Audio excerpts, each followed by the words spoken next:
The Missing Baby. The next morning, Big Mo awoke and slipped quietly from his mat in order not to awaken little Dookie.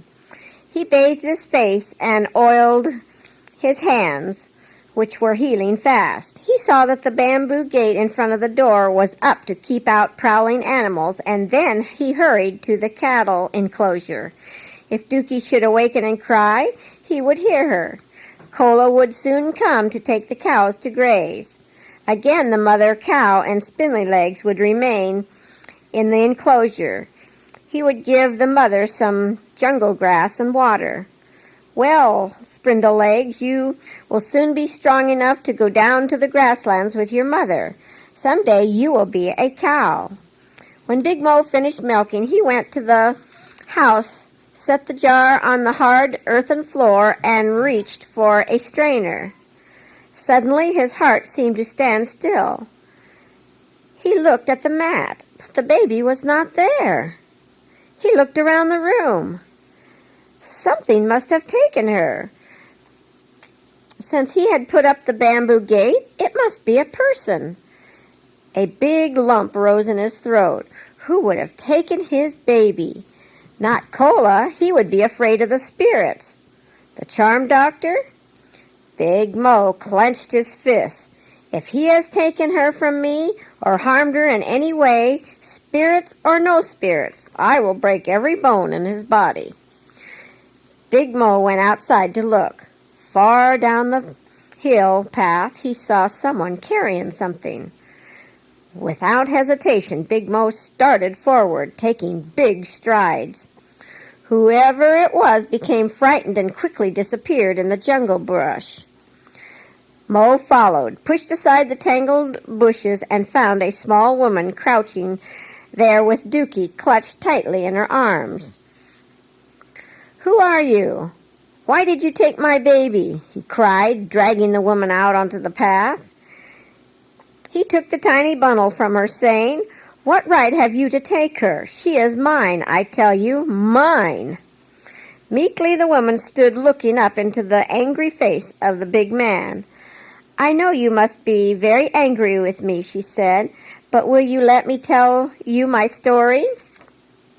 "Yes," said Big Mo with a bit of kindness in his voice. The woman looked sad, timid, and frightened. Surely she had a reason for taking the baby. He would be a gentleman and listen. "I am Risa," she began, her head bowed. "She is my baby, and I was taking her back to the spirit shrine, for it will only bring more trouble to her and to me and perhaps to you." "But I swear I did not take her from the shrine," said Big Mo. "I do not know where she came from, but I found her right here on this path. She was being dragged across these sharp rocks by hungry jungle dogs. Look at her little back, all scratched and bruised. Now, will you believe me? I would not leave her to be destroyed by them. I took her, and I bathed her sores and put oil on her scratches. I fed her as best I knew how. Surely the spirits were pleased that I did so. But you, the mother, left her alone on the shrine for wild animals to devour. Why did you do it?" "The charm doctor told me it was the only thing I could do. You see," she lowered her voice, "because she is a girl, the spirits were angry, and my husband died of the fever." The mother began to cry. This was a new experience for Big Mo. He looked at the sobbing woman, and he did not know what to do or say. It was only natural for her to cry, he reasoned, but he felt so awkward and helpless in her presence. He knew, of course, the superstitions of the Savaras. They believe that when a baby girl is born, the spirits are angry, and a great misfortune comes to the family. Usually, upon advice from the charm doctor, the spell is broken, and the spirits are satisfied if the baby girl is placed on the shrine under the spirit tree. "But now," began Big Mo, "you have done your part. You have carried out the instructions of the charm doctor. Why will you anger the spirits more by taking her away from me? She is safe with me. You would only take her back where the dogs would find her and devour her. How could you, her mother, leave her there on the shrine, not knowing what would become of her? I heard her pitiful cry in the night. I heard the growling and snarling of the dogs as they fought over her. I saw the savage look in their eyes as I drove them away with a fire stick. I believe that the spirits gave her to me, and I intend to keep her. Big Mo held the baby in his strong arms while the mother cried softly. The heart of the big man of the village was softened, and he asked with tenderness in his tone, "Tell me, Risa, now that you have done your part, why don't you keep your baby?" Her eyes were filled with horror as she cried, "No, no, I would be afraid. The charm doctor said I must put her on the shrine or he would take her away. I am poor, and with my husband dead, I must go to the city to find work. I cannot take the baby with me. I could not care for her." Suddenly a thought came to her. She looked into Big Mo's eyes with trust and confidence. "Please, will you keep her? I will go away. I promise I will never see her again. I will put a few flowers on the shrine instead. Will you take care of her and be kind to her?" "Yes," said Mo simply. "I will care for her as if she were my own daughter." "Please," Risa held out her arms, "please let me hold her once more, then I will go." Thinking this might be a trick to take the baby from him, Big Mo hesitated. Then he realized that she knew her weakness. She would not run away from him.